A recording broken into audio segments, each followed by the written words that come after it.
Hello guys, it's Elle. Today we are filming in my bedroom. Wow. I got a new tripod. Wanted to try it out. So we're gonna be filming in this location today. If you see a mess on my bed, no you don't. Today's video is going to be about finding your style. This is just gonna be a little talking video. I have been recently working on my style and building up my wardrobe, and I thought, let me pretend like I know something and also tell people how to do the same thing. These are going to be tips that I've just taken upon myself to do. I've not necessarily looked up other videos on how to do this because I thought I was struggling with my own style, and I think when you're struggling to find your own style and struggling to find the things that you like in yourself, it's kind of hard to take other people's advice. So I don't know if this will work for everyone, to be quite honest. The first things that I have listed is to continuously be paying attention to different trends and aesthetics. I have played around with many different aesthetics and subcultures. I think in this day and age, people are more obsessed with aesthetics than they are actual subcultures. Subcultures as in goth, gyaru, emo, JediK.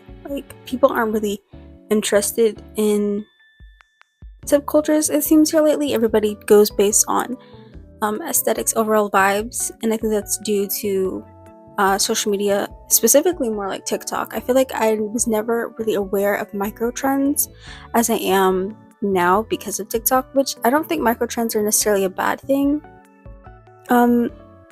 I think it's, if you're interested in a micro trend and you're not really super into it, so by the time the trend dies down, you have all these clothes in this particular style that you don't even really like because you're only doing it because it was trendy, which again, there's nothing wrong with being mainstream and liking things that are trendy because they're trendy.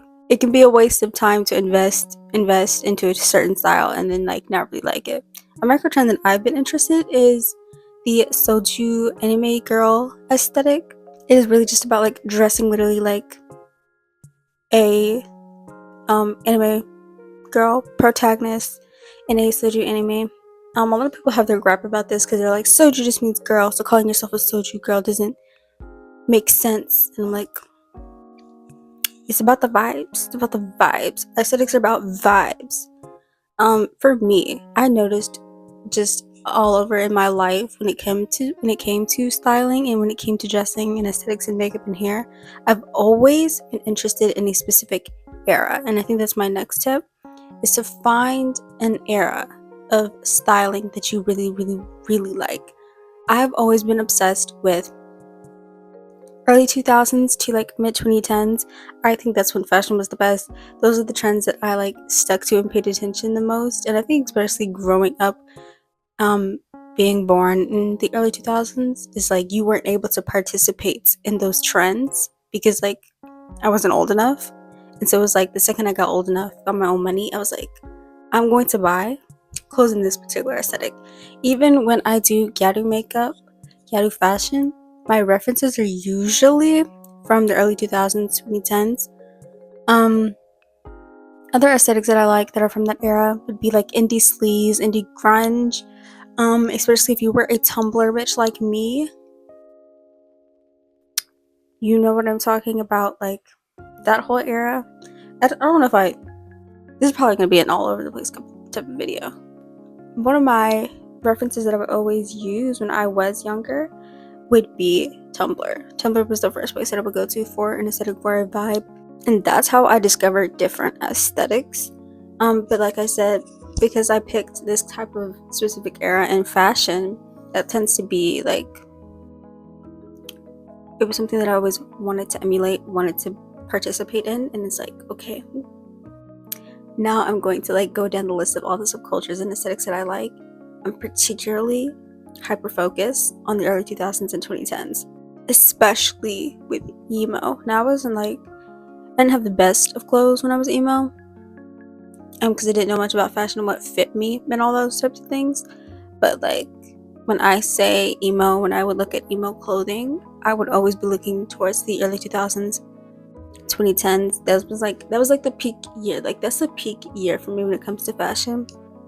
I think because also I don't really have to do much research on it because I was born in that era, so it was really just me like, this is what's, at the time I was like, this is what's trending now, and like I'm just still in there psychologically, mentally. I am still stuck in that era because I did not move on. I'm sorry, even music wise, I just have not moved on from that era. And I know a lot of people who love to do like timepieces, I guess. They prefer whether or not it's pieces that are actually from that era, but pieces that are inspired by that era. So I don't have a whole lot of clothes that are actually from the early 2000s, but I do try to take the clothes that I do have and style them in that way. And that brings me to my next point. Styling.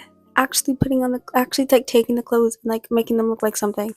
You do not always need to buy new clothes. Sometimes you can just take your old clothes and like restyle them to fit whatever aesthetic that you want to fit them into. Like I said, I don't own a lot of things from the early 2000s, but I'm going to style it as if it is. You know what I'm saying?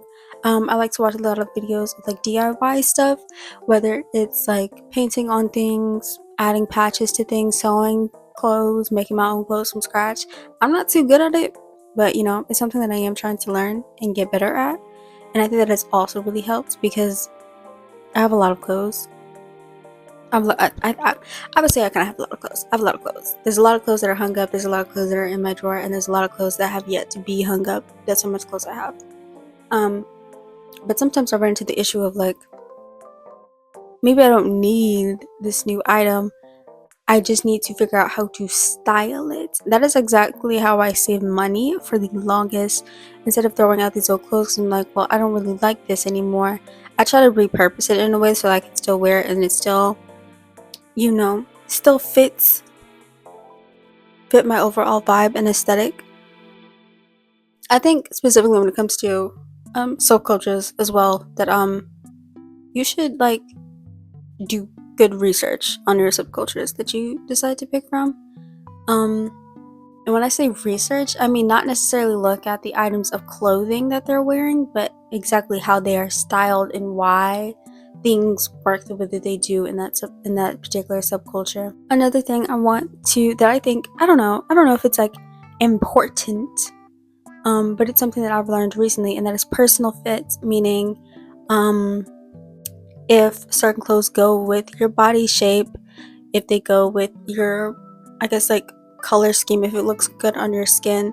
Now, this isn't too important, I don't think, because obviously you can wear whatever clothing you want to wear. I think a lot of the clothes that I wear with Gyaru and my makeup when I wear with Gyaru kind of goes against these personal fit rules. But yeah, personal fit meaning like if you're a cold tone, warm tone, if you have this type of face shape, maybe this type of neckline works better for you. There are different types of body types, and I hate when people say just for your body type and they just mean if you're fat, don't wear a crop top. That's not what that means. There's different types of body types. There's triangle, there's hourglass, there's pear shape, there's rectangle. It's dressing in a way that accentuates your body shape instead of saying, oh, well, you're fat, so you should cover up. This should be like, there's a little more into it than just oh, if you have this shape, don't wear this. It's more of like, if you have this type of body shape, this is more flattering for you, but also do whatever you want to do. That's the main point of this video, really. Wear what you want to wear, because who gonna stop you? Who gonna stop you from wearing what you want to wear? Nobody. Wear what you want to wear. For example, I am an hourglass / pear shape, so there are certain things that anything that's like cinched at the waist works for me. When it comes to dress shapes, I look good in a mermaid. I look good in body contrasts, those types of things. Most of the time when I wear my makeup, I think my foundation is always neutral, but I'm a cool tone, so I look better in cool tone makeup. There are certain lip colors that work best on me. There are certain hair colors that work best on me, and I think it doesn't necessarily mean if you don't follow these rules you're gonna look ugly, but I think it is something very interesting to note. And I honestly find it fascinating.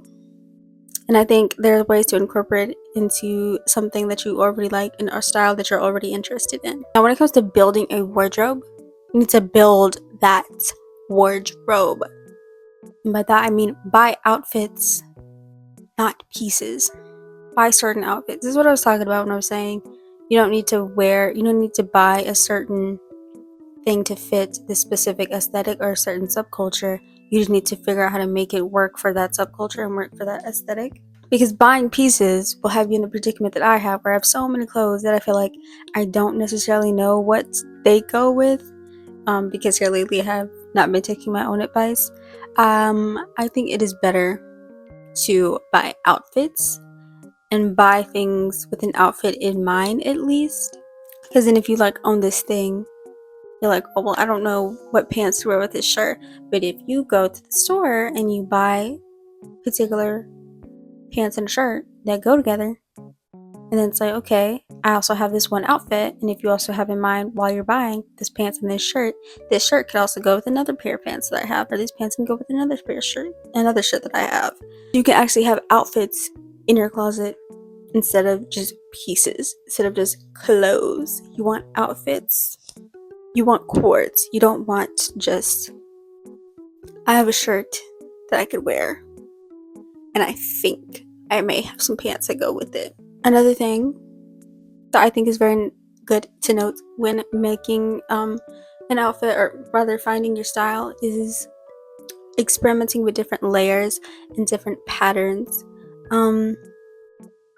I don't necessarily have a name for the style that I'm looking into. I probably will insert some images, but I just love the clashing of certain colors and patterns paired with something that originally would be like a very plain fit. I don't think today is a good example of that, but because it's that one thing that stands out, it actually, works well in some sort of way. I'm not good at talking. I'm not good at explaining this, but yeah, experimenting with different layering and objects like that. That is something that I am also learning, because I don't have a whole lot of things to layer, for one. And two, I just think it looks so good. Yeah. Do as I say, not as I do, because some of this advice I don't do myself, or I don't take it. But I know it's good advice. Different patterns, I would say this is layering. This is layering. Like for this top, I would probably layer this with a slip dress, probably that has a nice design on the inside so that you can still kind of see it. With this, the vibes. The final advice would be obviously to not put yourself in a box. Though I did say, figure out the type of different aesthetics and subcultures that you like. That doesn't mean you can only do those things. I think for a while I was kind of stuck fashion wise, because I was like, well, I'm gyaru, so I can't do anything else. Everything has to be gyaru. But there are other subcultures that I've been a part of before gyaru, and I'm continue to be a part of those. I will continue to be a part of those different subcultures. And I like to experiment. So why put myself in a box and say, oh, I can only wear this type of thing because XYZ? Don't really think of it as people expect this from me, therefore I should dress like this, or see yourself as some kind of brand for some reason. Be like, oh, well, usually I wear this, people think of me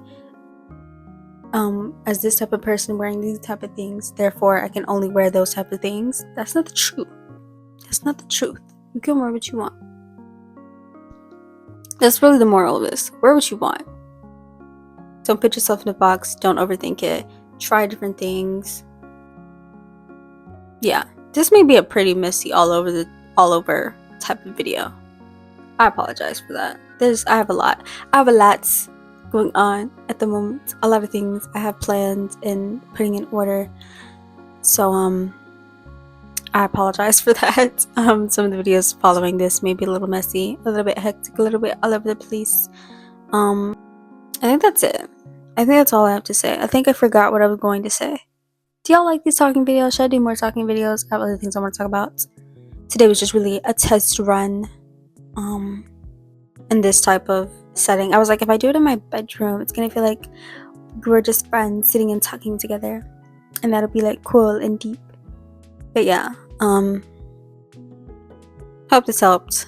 If not, that's your fault for listening to me, of all people. I'm not a reliable source. Alright, bye!